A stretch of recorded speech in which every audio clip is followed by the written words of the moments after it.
Oh, you do that. We're in and we are live. Who's first? Bebonkwe. Do you want to just hand? I got you. I can just pay when you work. Yep, sure. Okay. This one for my back coordinators.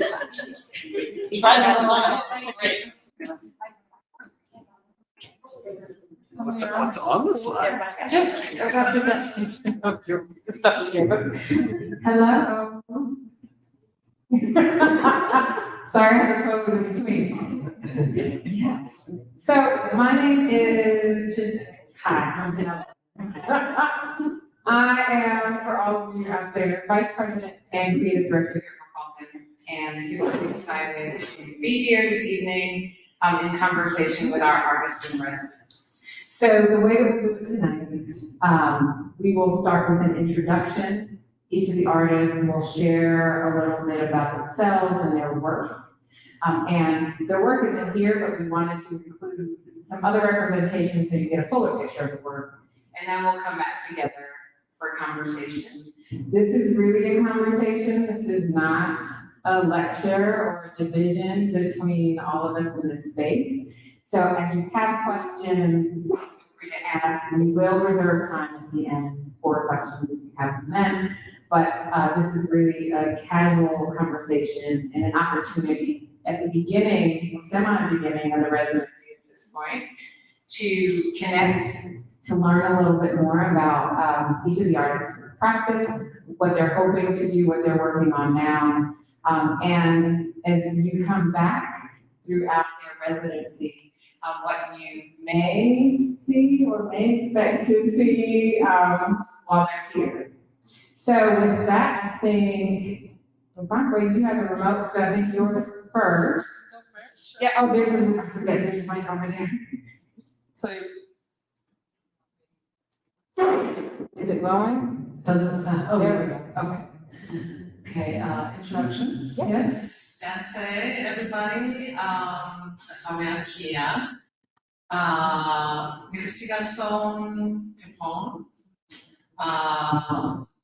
and from Miss Winchi Waskagan in Northern Alberta. Just introducing myself in my language, my name is Pepon, or Bebonkwe, which means winter. Investigação Kiao Matatapan was also my name is Ego in chat. What else?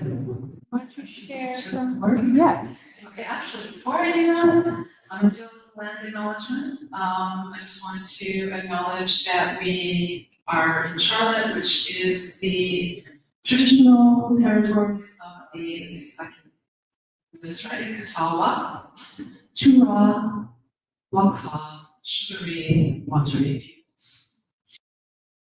So what have we got here? Also, I am a contemporary First Nations, Plains-Cree, Anishinaabe artist, as I said, from Northern Alberta. I've been practicing a pretty long time now, going on 35 years. I have a multimedia practice that includes painting, sculpture, video installation, single channel video, and also moving into NFTs. Other digital media now, and also some new media now that I'm here at McColl. I'm excited to start using some other things too.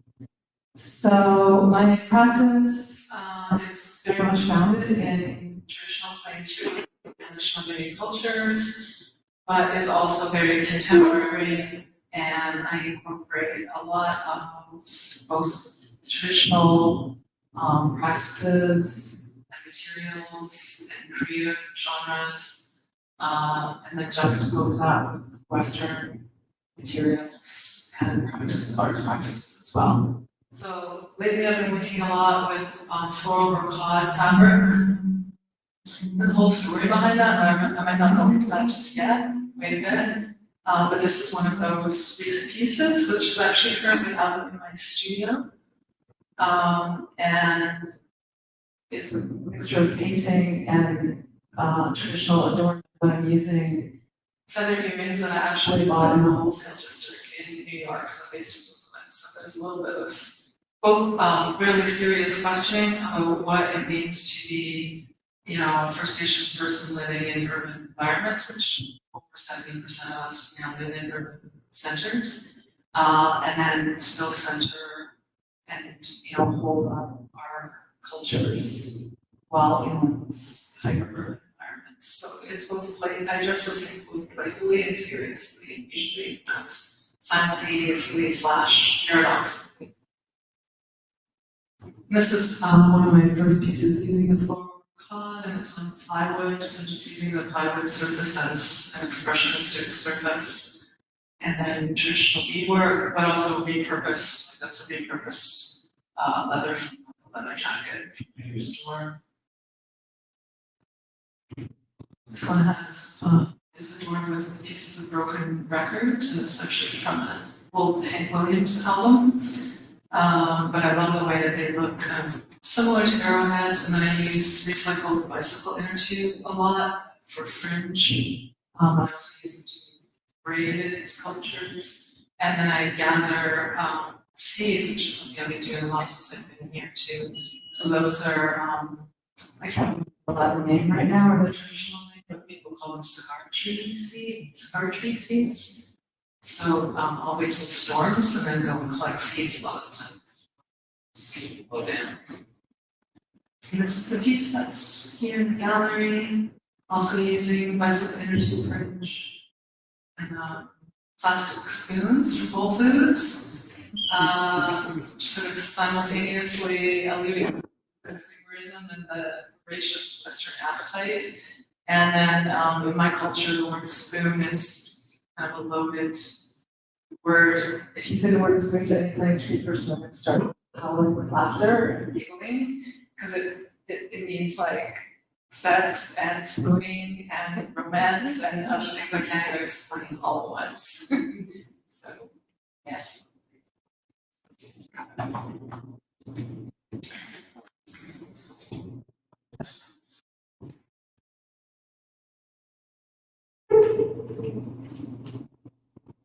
Hey, what's good, y'all? And my pronouns are she, they. I'm an artist and thinker from the west side of Detroit. Really happy to be here in Queen City with you guys today. I'm an artist and I work across and between disciplines, thinking about interiority, relationship to self, and care frameworks at the level of community, city, and global culture. I engage art as a critical and social practice, and I'm interested in really using the form as a research tool and not. I've been thinking a lot about what it means to have a research-based practice. So I don't always research my work, but I definitely engage the work as its own research.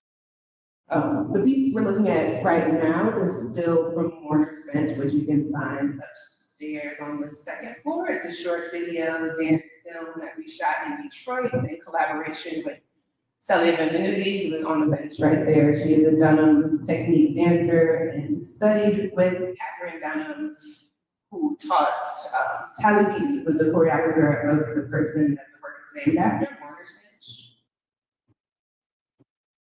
Bench. This is an altar study that I did in my mommy's bathroom. We're thinking about material culture and domestic objects, and there's a practice really across cultures to fill vessels with water and honor and to connect to our ancestors and the dead. This is another still from a work that I'm currently editing, and there's another clip upstairs. It's a video piece. It's from a larger work called Wind, and this was in the backyard, again, interested in interiority and domestic space, and thinking about how our relationship to self affects the way that we move through the world, and using dance as a medium to kind of explore that. This is the first iteration of If We're Made of Salt and Memories and So Is the Sea. This is actually the second iteration.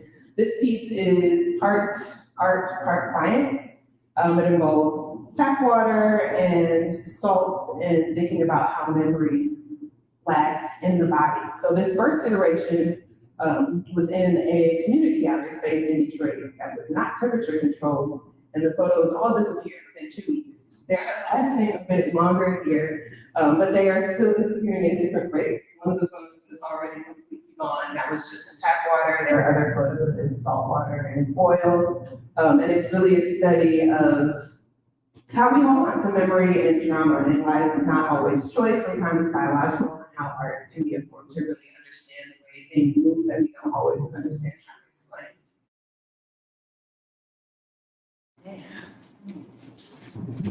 Pass the mic and the remote. You are now in charge. Good evening, everybody. My name is Shoshanna Weinberger. I am from, born in Kingston, Jamaica.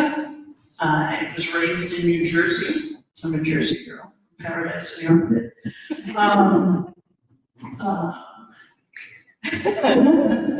I'm happy to be here. My work is based on invisible blackness, double consciousness, passing, one drop. I'm a Caribbean American, Afro-Caribbean mother, nice Jewish boy from Clifton, New Jersey. I did. That's a whole country in and of itself. And my work is about this idea of being in and out of space and having ambiguous identity. And I use a lot of abstract patterns to create a story and tell a story of my experiences being in and out of space as an ambiguous peripheral observer. So I consider myself a visual anthropologist, and I catalog these specimens. I have several muses. Some of them are called strange fruit. I do a lot of research, and some of the research that I do inspires me. The song Strange Fruit, which we all know, is a famous jazz song that Billie Holiday sung. But Abe Maripol was a Jewish school teacher from the Bronx, and he saw a photograph of a lynching, and he wrote the poem Strange Fruit.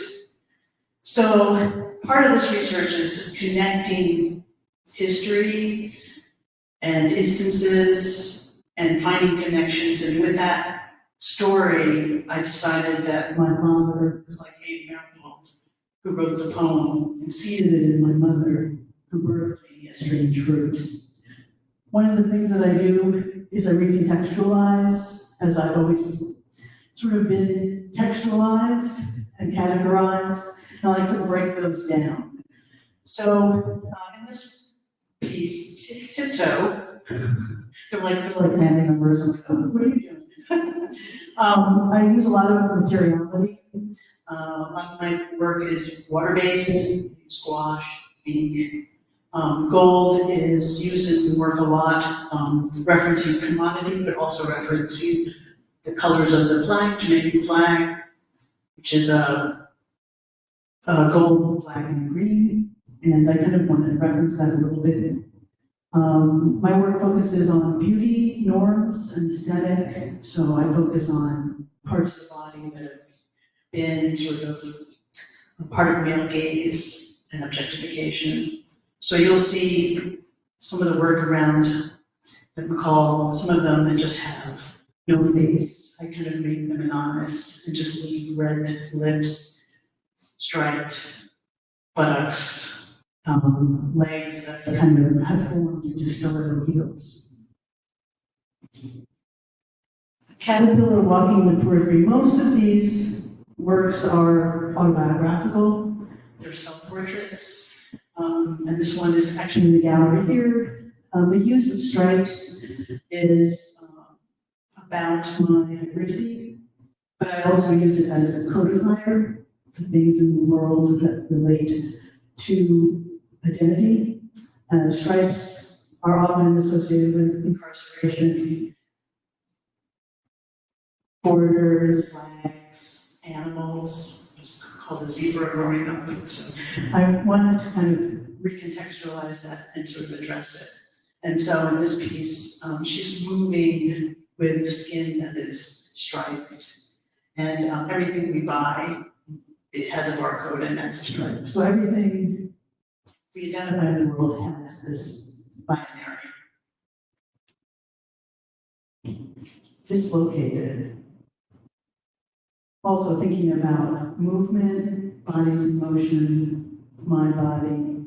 They do become specimens, they float within the frame, thinking about being an anthropological dig, picking out all these parts and putting them together sort of disparately, but then connected. This is kind of more of a piece that deals with materiality. During the pandemic, we were all locked up. I enjoyed it. I have to say, artists are used to social distancing and isolation. And I basically went through all my old work and started to cut it up and kind of play with the idea of collage. And I'm really excited to be at McColl because I'm going to use laser cutting and the technology here to save my carpal tunnel.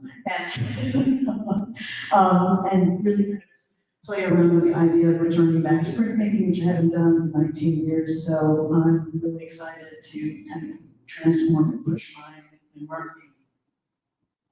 Thank you.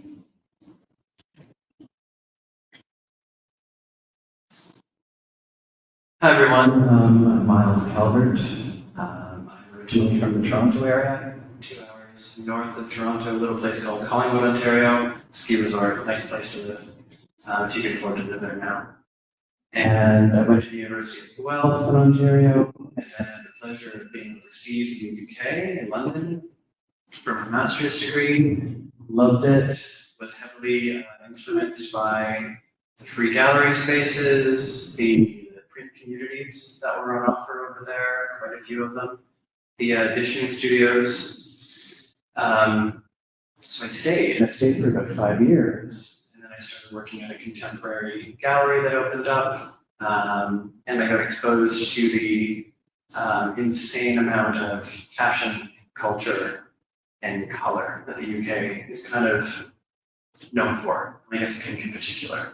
So I came back, started working at a laser engraving company because I'm like, I need to stay active in the arts somehow.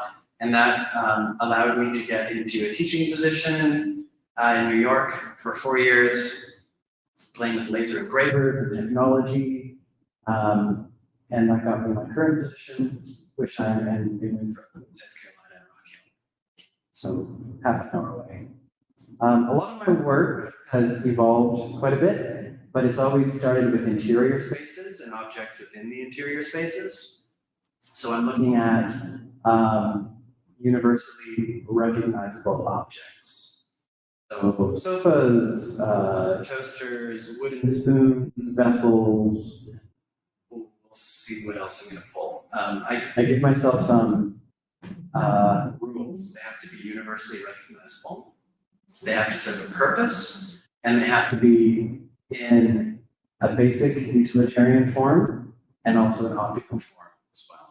So it's those over-the-top, excessive, opulent forms that I'm really interested in. The absurdity of why are we attracted to this object? Why do we need it? Why do we expect it?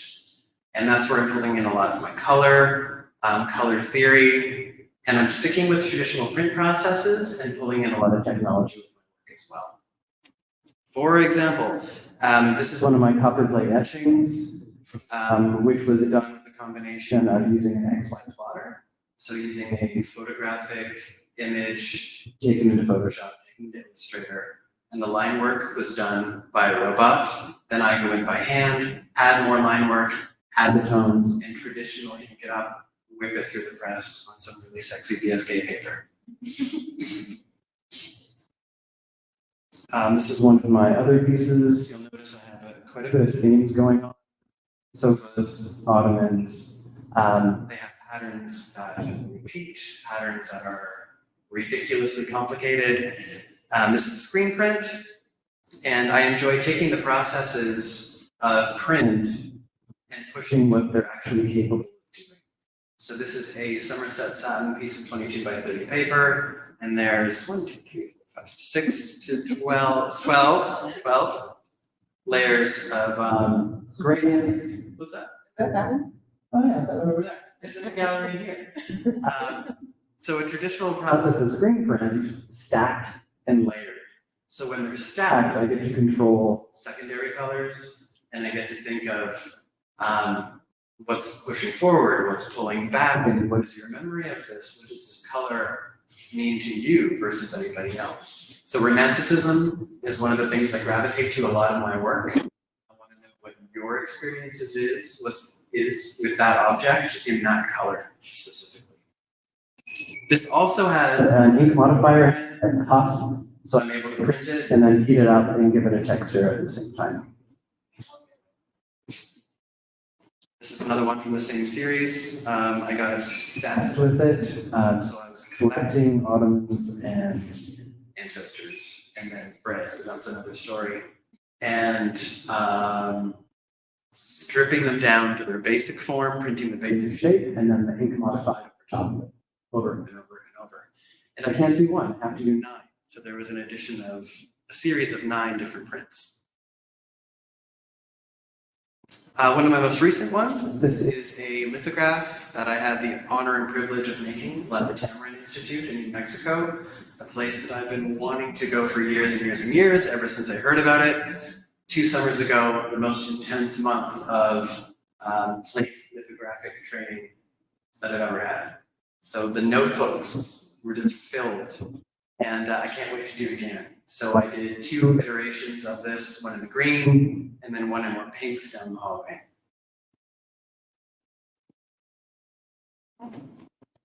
Thank you. Oh, wait. Do you want this? No, don't. Yes, it can be there. So, thank you all for laying the foundation. I'm gonna ask some questions. But again, This is a collective effort, so if you are inspired with a question, throw it out, we'll address it. So I wanted to start, and it's great because you all started to reference things, which I know because you had the questions in advance, but that's fine. I wanted to start with this notion of material culture, partially because it runs as a very strong thread through all of your work, and then we kind of titled the exhibition after that. And just to lay a foundation, we're defining material culture as the physical objects, resources, and spaces people use to define their culture. So, with that, can you all talk a little bit more about how you individually in your work kind of look at material culture, manipulate material culture, play with it, how it influences your work? And then I think maybe you've been here long enough to see each other's practice and like some of the things that you're noticing with each other. So this is not a conversation with me, and you do not have to go online, right? This is really like an exchange of observations, ideas. Throw in a quick one. Go for it. Just really quickly, just to get it started, I started making the etching series while I was on the hunt for the dream sofa when I first moved down here. And then after looking at thousands of sofas, I just started drawing the one I actually wanted. And it's this collection of all those prints are things that I've wanted or desired to have, but had no practical reason to acquire them at the time. So the original thought was, let's print an edition of prints, sell them all, get this fun. We're halfway there. But it's the one way of projecting things that I want with no justified reason for it, other than I think a lot of the pieces that I like to collect and do have in my home have classic longevity to them, design-wise. What does that mean? I would say that the color navy is long-lasting, opposed to magenta, which is trendy and recycles itself over time. Like navy never goes away. Well, you don't use an navy. No, I don't. I also don't hang my work. Is this on? Okay. Yeah, material culture. I mean, materials are very much foundational in my practice and culture. In most, not all First Nations culture, definitely my own materials and relationship to material is definitely centered. What's really centered in our culture is, I would say, pan-tribally, that's really important as relationship to land. Shows people are aware.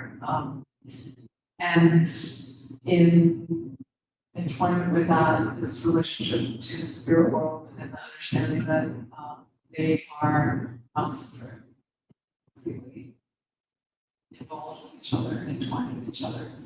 So I'm using both like traditional materials that have been used for thousands upon thousands of years, as well as the practices involved, just create genres, those materials, and then at the same time, like I mentioned earlier, using a lot of Western materials that I tend to deconstruct, call it decolonizing them in various ways, cutting, untangling, unwinding, just repurposing.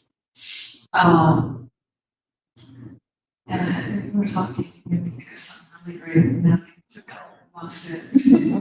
It wasn't maybe. I mean, one thing that I find really interesting here is that we have these overlaps in both our materials and iconography that we're using, and they have both completely different meanings coming from different cultural, social, etc., geographical vantage points, and then there's overlaps as well in symbolisms like God,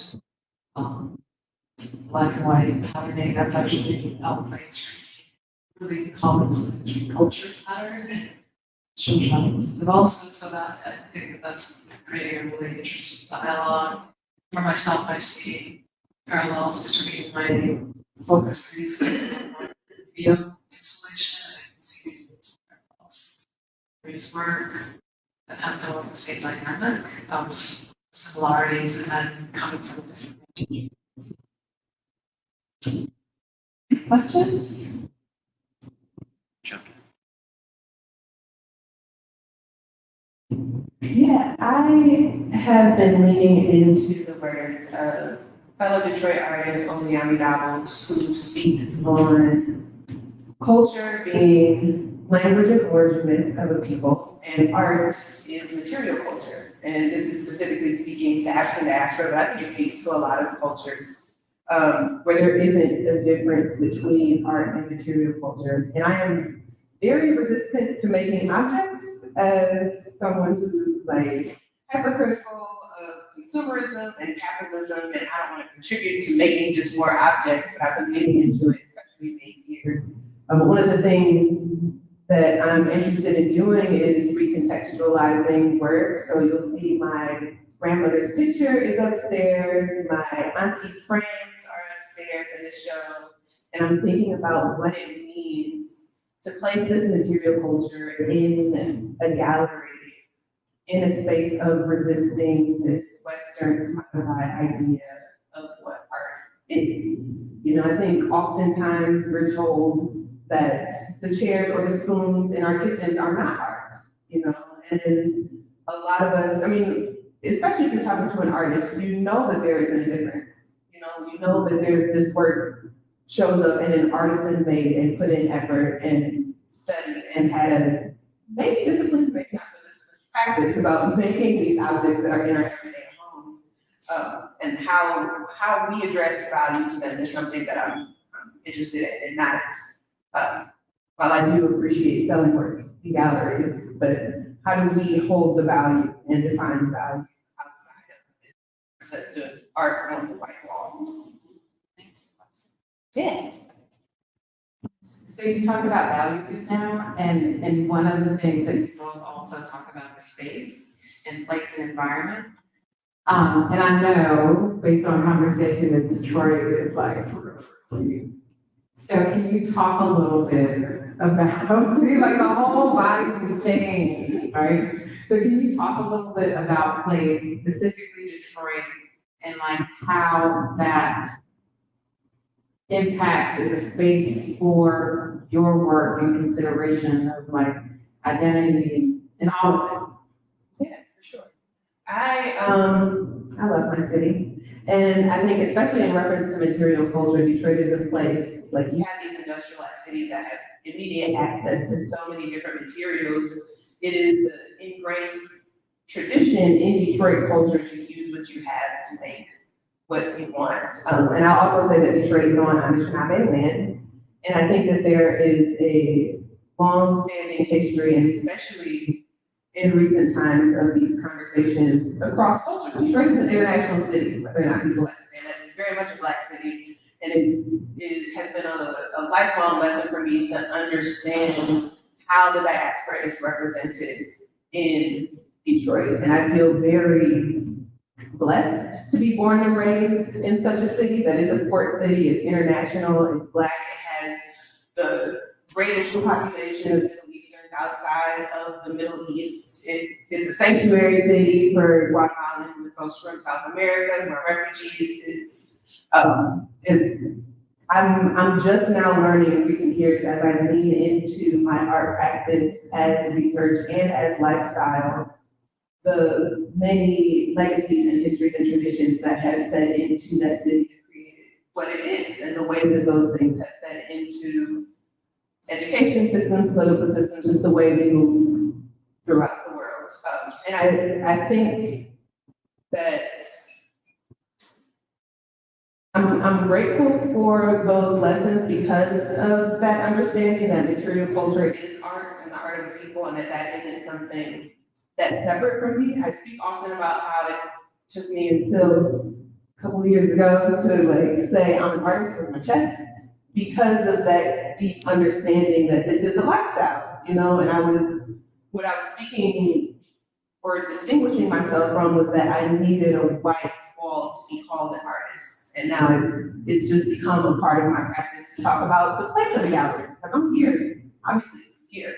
I'm here for a white wall, you know, it allows you a different way to look at this object in various contexts and for folks to meet it. And even if it's not abstract work, it creates an abstraction of whatever you made in order to invite more people to the table to meet you in that room, and then go from there wherever you need to go. But I think for me, that's what I learned coming from and moving back home to Detroit was this I appreciate, there's a indigenous homie, Sacramento Knox, and a DJ scholar, DJ Lene Denise, who talk about hyperlocal internationalism or international local, and that is very much Detroit culture. Like, if you are waiting at the bus stop, listening to music, jitting in Detroit, you can connect to anyone else in the world at a bus stop, waiting just to get to work, to their job. There's this, and I think it's something that I appreciate being here, leaning into and seeing. Like, one of my favorite things to do going to any city is to take the bus, get you a library card, take the train, and like be that international local. So that's very much my connection to that process was Detroit. I just wanted to say that magenta is the cartridge that runs out first. So, I just wanted to. Thank you. Yes. Material culture for me is about the psychology of material culture, the culture of otherness and beauty norms, and then addressing how women have to think about themselves moving in and out of space, leaving the house, and how that sort of is addressed through the culture of advertising, and maybe stemming back from, you know, I'm thinking about Black bodies being objectified and the mythos of the Black body being part of that construct that we then are we separate different norms of beauty and we sell them. And I think one of the things that really interests me is adolescence and how I moved through space as an adolescent, growing up between like lipstick and hairstyles and good hair and bad hair and body type, and that creates a culture of materiality. And I think that I'm really focused on sort of the accessories of beauty, stiletto heels, chains in the hair, different types of hairstyles, different type of lip colors, some of them magenta. Thinking about how we move through space and how that sort of the ideology of otherness kind of can create these sort of disparate moments of separation between self and wanting to be something else. I think for me, a lot of it has to do with invisible visibility and the installation here, fragments of perception, which is all about this new material that I started to dive into, this double-sided acrylic mirror piece. And it's about that idea of transforming a material into something that is natural, mimicking something that is natural. And the idea that what we put to stress material culture to be is basically our own construct, but then we kind of put different weights on it, if that makes any sense. So I wanted to kind of make and recreate something natural in the world out of stiletto heels that just hang and spike and cause confusion and cause ambiguity and disorientation. And so that is kind of the, sort of runs systemically through the work. But kind of addressing that, sort of that specimen, thinking of myself as a visual anthropologist, it stems back from thinking about the early explorers going to the Caribbean and taking specimens and doing surveys. And I always thought it was like a survey of otherness and taking these back to, museums and kind of allowing that mythos to continue. So that's all I got right now. So, with that, and again, it's great. You started talking about technology, so this leads to the next question. And I know the answers, so I'm kind of seeding things. So, can you all continue that conversation about practice, but how you're using technology or not intentionally using technology to create the work, to push the boundaries, to try new things. And that can lead into, you can answer two at the same time, what you're doing here, because I know some of you are using some of your equipment here to do that.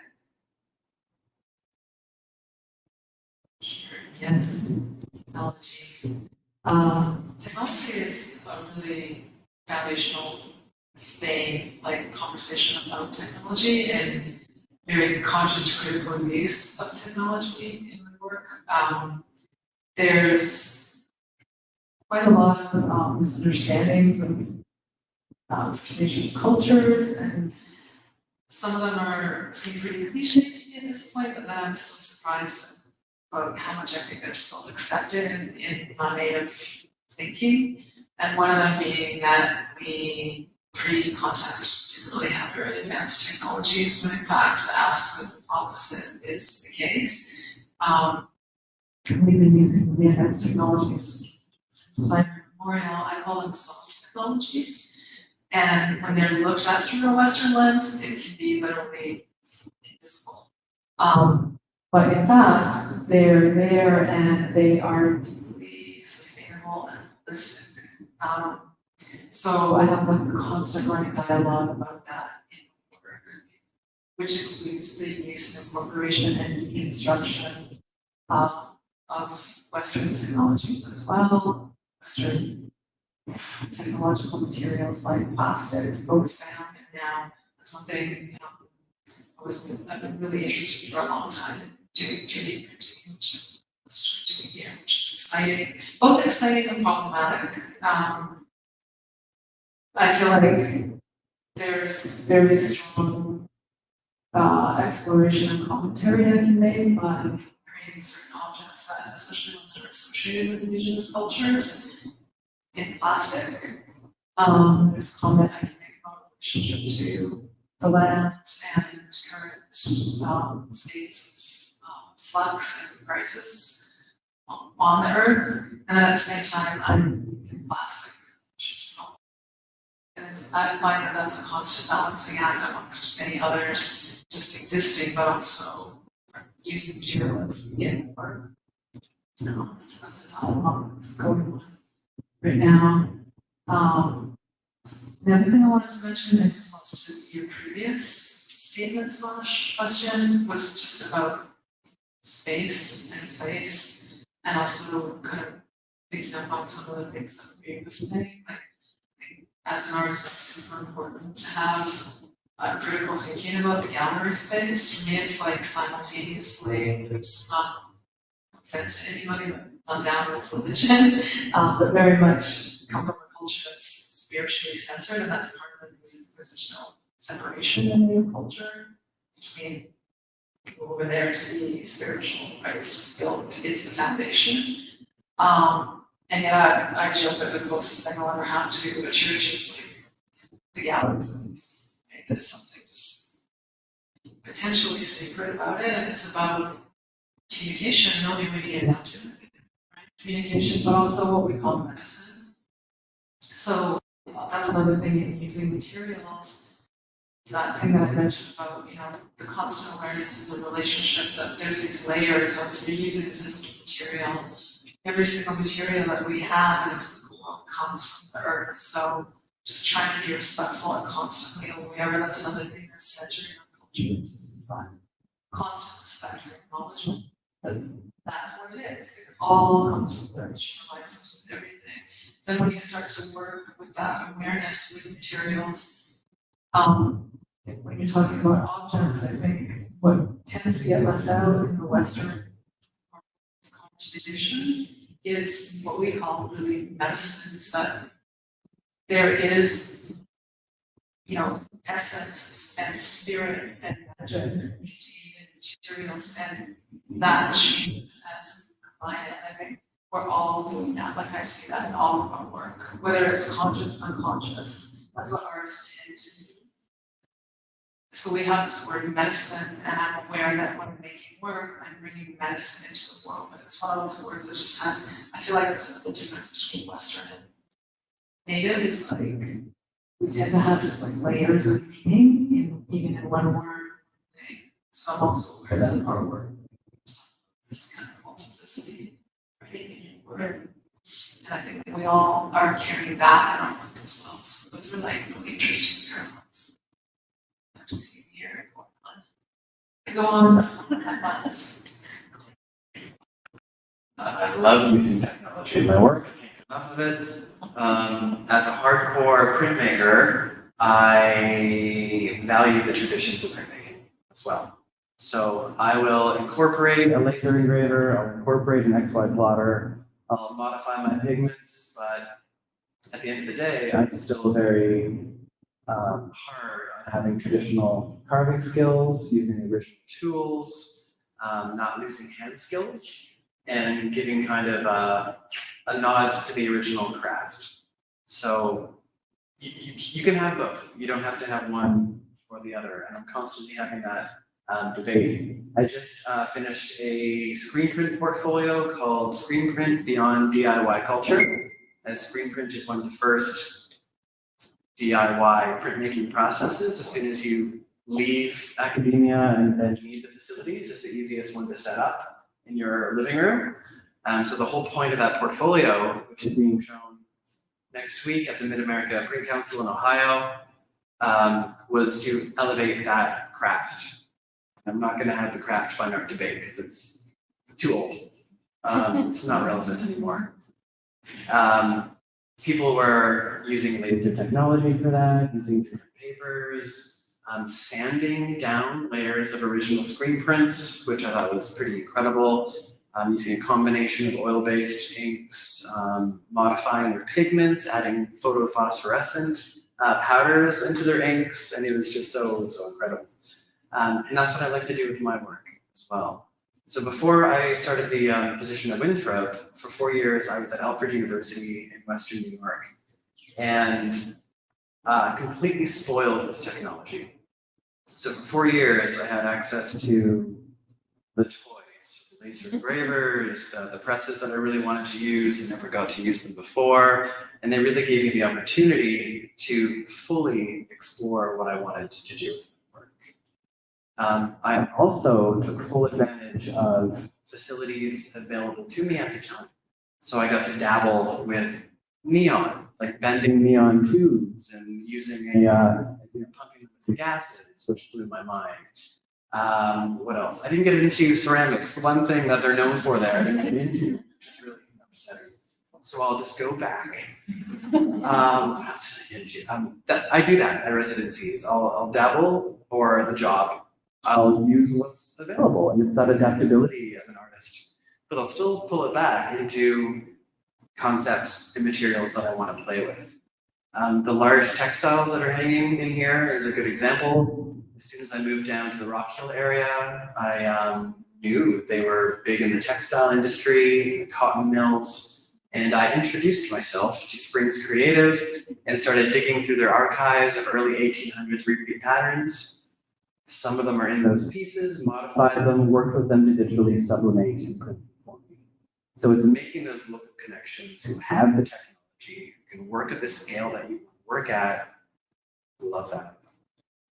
You talk about puff paint, because that's like a basic technology. Basic puff paint. Yes. So when I was 8, I had a dinosaur t-shirt that had puffy little, not paw prints. Footprints, dino prints. It's the exact same thing. So you're mixing a puff pigment into a screen printing pigment or something different, letting it sit, puffing it up after 12 to 24 hours to get at the rays with a bit of heat. So it stretches the pigment, which is so exciting to me as well. And it takes it from a magenta to a nice pasty pink or a pastel pink, because it's stretching that pigment and letting what's underneath it kind of. I guess magenta. I actually really love magenta, for the record. But it's a fad color, that's why. Let's stick with it. So yeah, puff paint. I really, I appreciate you and Magenta. Also, I appreciate what Bebonkwe said about soft technologies and invisible, because the thing about technology is it's supposed to be invisible, right? It's supposed to be seamless. But I think that there's this pervasive dominant narrative about technology, especially in our contemporary culture, that it should be a spectacle and gimmicky and it should be exciting. And that's one of the main reasons I resisted it, and also it being largely driven by corporate profits and greed and such. But I appreciate being in this space to talk about exactly what Myles was just talking about, which is like the meeting of future past. How do we use technology in harmony with these ancient techniques that we've had? And one of the things I'm also interested in NFTs as like NFT and blockchain as community archive. So not the way it can advance wealth, but how can we have this insane collaborative co-authorship within a decentralized archive that is accessible to anyone with a computer and the right coding. Especially, I started in documentary photography. I'm currently mostly working in video, film, installation, and performance, and editing a multi-channel dance film work that will be on view in Detroit this fall and hopefully other places soon after any present gallery museum. And I'm thinking about how, especially with video, right? That's a time-based, video and sound and audio is a time-based tech. And I like the idea of, one, people spending more time in the gallery, not perusing through, how do we, once you get to have a multi-channel screening work, you assume that comes with a bench, right? Not all galleries have benches in their spaces, which is a thing that I'm interested in challenging, and how do we create more accessibility in spaces, but you have this multi-channel work that's on a loop, so it's not, theoretically, you give a time for how long that loop goes, but the idea is the loop, so it's not from start to finish. It could be a section of the loop. It could be the crossover of the beginning and the ending, that future past, again, with tech. And I appreciate the way technology invites me to explore nonlinear time and like lean into these other ideas of presence and experiencing time, space, and physics. I'm also gonna use the laser printer because I'm here. And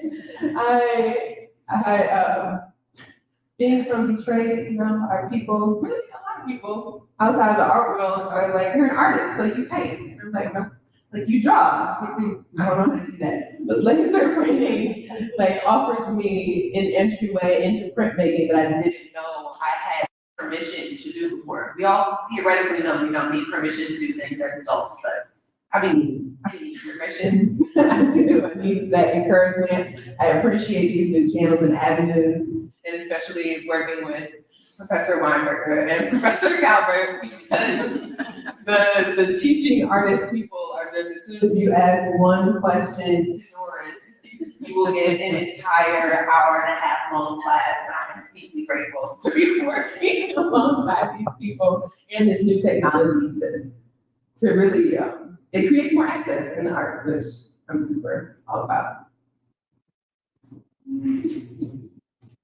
Well, I think technology is this alchemy that is like anything else that you encounter. Like I was raised to make things out of nothing, you know, like take nothing and make it into something. And, you know, from a crayon to a brush, the printing press was this new alchemy when I moved it 30 years ago. And, you know, I think that digital technology and the technology that I'm working with is this new alchemy that I'm like still scratching my head over, like, what do you do with that? And how do I, you know, mesh mixer, and that, you know, this machine makes objects, like, you know, it's like very Jetsons. But the technology for me is going to help me live longer, because hand cutting, you know, little objects over and over again, you know, I'm being silly, but you know, it's helping me get results faster. And I think one thing about all of us is that we like multiples. We like to make multiples. And there's something really sexy about printing over and over again and making new generations of an image over and over again. And it's nice to sort of see the laser printer make things over and over and over again. And it's not me. And I have to stay with the machine. I haven't left the machine. But it's satisfying. There's something about that. And I think there's something about being an artist and finding those rewards through the alchemy of creation and making. And I think in my time here, it's drawing, it's returning to drawing, but then it's also extending my hand to another technology that will then make it a little different, and see how that materiality changes the face or supports some of the work that's in the room here. For me, making a laser print of the fern, I could do that by hand. I'm not going to put it in acid, you know, but it allowed me to see that in 15 minutes, and then returning to sort of the tradition of printmaking, like Myles was saying, the tradition of running oil paint through printing ink, through using a card, you know, an old credit card. I mean, so there's these different high, low, you know, making nothing out of something that happens here, and I think it's really wonderful. I've touched everything here except for the 3D printer. I've dabbled in ceramics, and I've been in the laser lab, like extending my time on the app so I can be, this is taking way longer. And you know, I'm really excited to kind of have the time, because that's what artists don't ever get. And so to have these 3 months to just explode, and to fail, and to find wins, and to really kind of grow and bring that back. So I'm really looking forward to seeing this work in sort of a 2-dimensional aspect and how that will generate new ideas. Dang, okay. Oh. Okay. I mean, what do you say after that? So, in the interest and consciousness of time, and truly, like, just that great summary for where we are. Are there questions? You can ask anything. This is a safe space. You can ask any question. Okay, Thank you you. gotta break the ice here. Go for it. Everybody, who spoke today, was so articulate and intelligent about their work. I wonder how you convey that or communicate that to your own personal audiences, like you're a printmaking person, so you have an audience with your university or your students. But what other kind of audiences that do you have in your own studios when you're not on residency, that you can communicate these brilliant ideas about what you're thinking?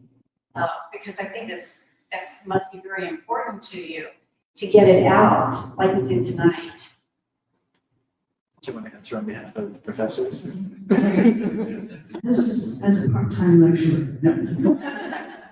I mean, my audience, I live in Newark, New Jersey, and my Newark, New Jersey is as diverse as Houston, Jamaica, or any place else. And I think that, in fact, I'm going there this weekend for Open Studios and a commitment that I have. And, you know, I think that we stay in our studios, but our work is found everywhere, and we have a community. And I think, you know, social media is really helpful for like spreading that word to other people. In many cases, especially with COVID. So not having maybe the flexibility to move about the world.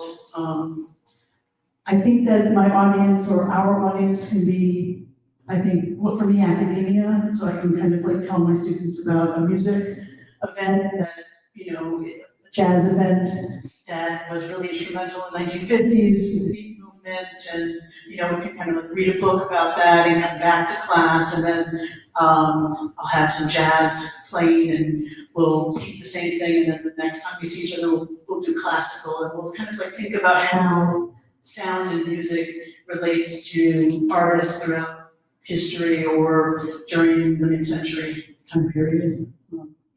So I'm gonna let someone else. Audience is a constant conundrum. I'm speaking specifically, as always, both specifically as a First Nations artist, centered in their culture, and I think in a broader sense, a contemporary artist.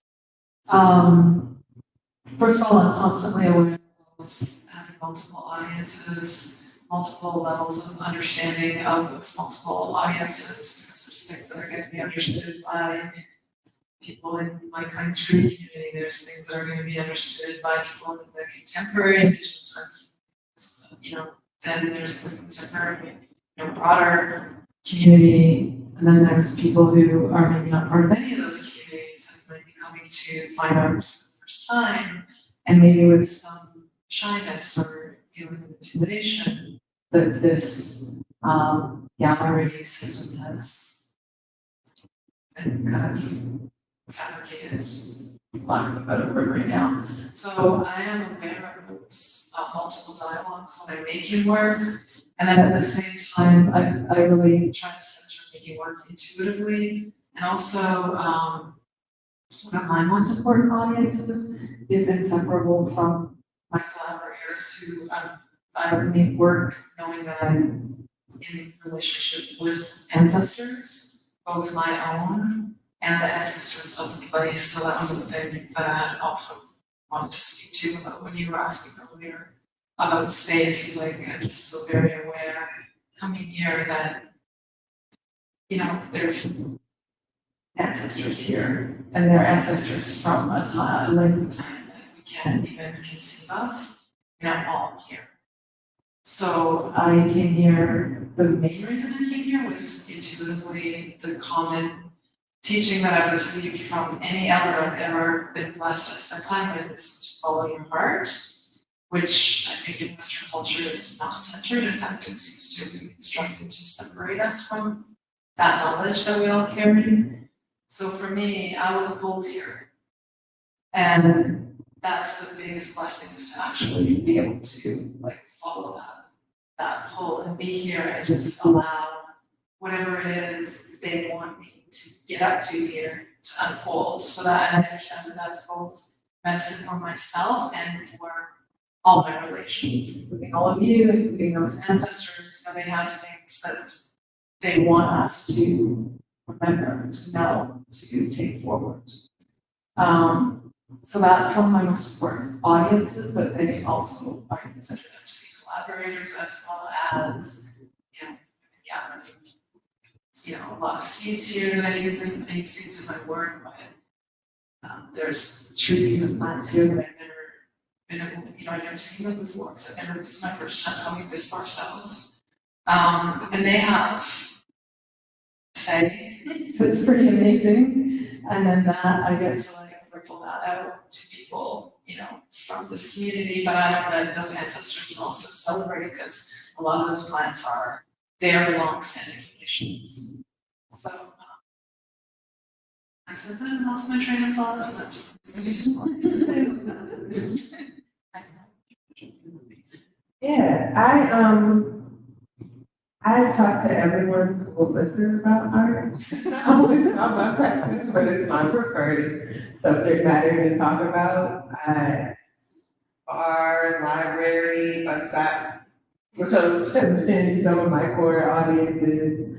Some of my first residencies were teaching artist residencies. I love working with Detroit public school students, talking about art. You know, the youth have their own language and perspectives about what's happening in the world.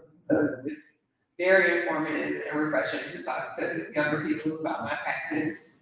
And then artist talks. I love artist talks.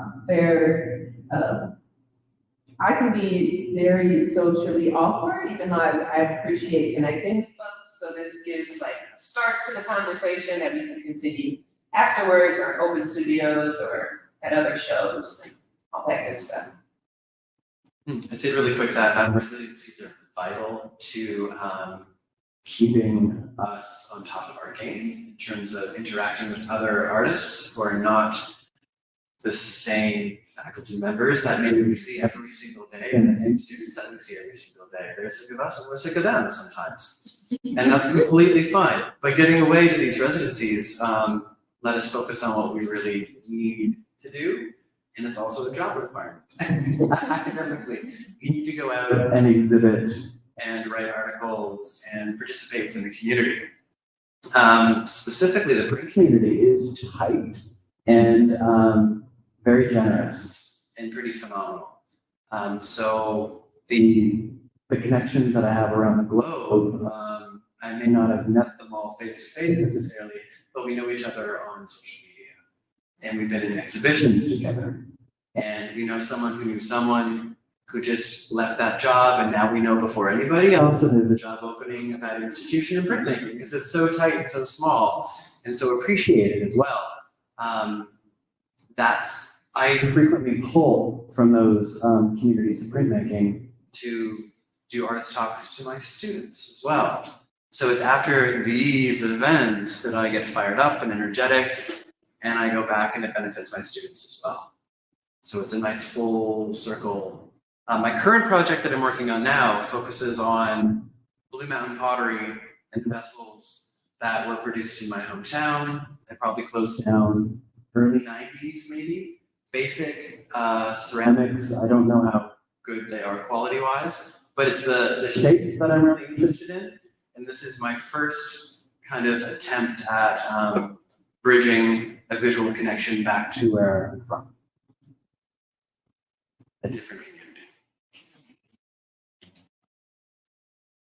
Other questions?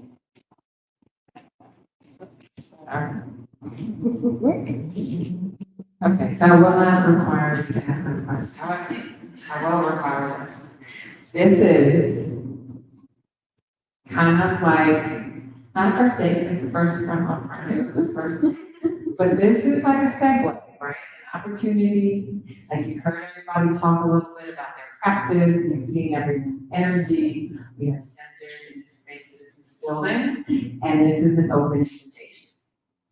Please take a moment after if you'd like to ask questions individually. Remember, and this is the great thing about having a conversation early-ish in the tenure, that everyone who is here will be here through December. So this is an opportunity to continue to connect. So next Friday, right? Where's Quintel? Somewhere. We have, yes, Front on Fridays next Friday. So Front on Fridays next Friday. Yes, Front on Friday is great for your food club and some music, a great performance. One of our studio artists, Nichols, art show, and all our studios will be open. Please join us. Yes. So this is an invitation to come back on Front on Friday to visit everyone who is here, and then also our studio artists who are sprinkled in doors, who everyone kept talking about, who is definitely our ceramics encourager. Yes, I don't want to not yet. And then Jill, who's amazing. But there, yes. Yes. Chad. Yes. Oh, we're gonna get there.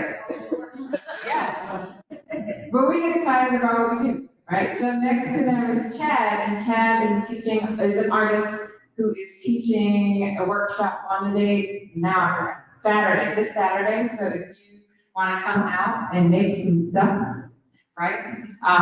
We have things on an ongoing basis, but Chad, you're doing sketch like collage. So, see, collage, check it out, come in some things, right? But again, this is really an opportunity for us to expand our creative community. When you talk about audience, you know, we're really working to break down that boundary between artist and audience, right? We are all a part of this process. So we hope that you will come back on a regular basis. Yes. Oh, yeah. Sorry. Okay. Do you want to? We will have on the website shortly. Everyone, all of the artists in residence will have opportunities to engage. So I know there's going to be like a holiday-based situation at some point. We're all running workshops. Right? Yes, we're all running. I'm supporting all running workshops, right? Which will be on the website, so you can check it out and come and make and engage and continue the conversation. So again, thank you for coming this evening, and I hope that this is not the last time that we will see this residency cycle, because there's so much incredible that's happening that they're doing. We hope that you're a part of it. Thank you.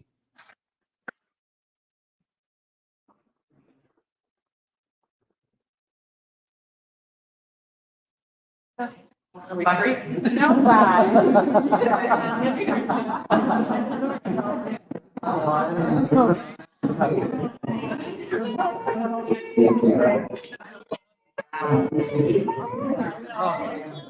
Yes.